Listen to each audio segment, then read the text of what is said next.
Today I'm going to show you how to make these really easy keto blackberry cheesecake smoothies. Delicious.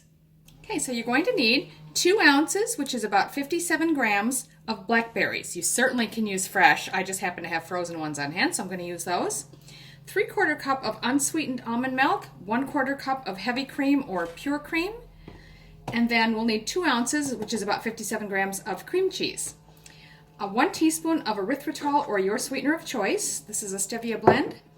1/2 teaspoon of pure vanilla extract, and about 1/2 cup of ice. So we're basically just going to mix everything in a blender, and that's about it. I'm going to use my Ninja, but any blender that you've got that can handle the ice will be just fine. So we'll just add everything.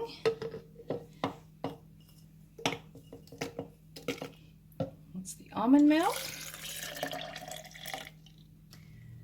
cream, cream cheese, sweetener, the vanilla, and then the ice. And it calls for about 1/2 cup. Now, because I'm using frozen blueberries, I might get by with a little bit less. We'll see how we go. Screw that on tight. And then just blend.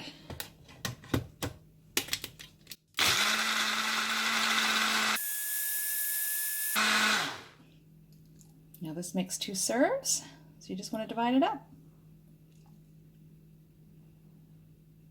So there you have it, keto blackberry cheesecake smoothies.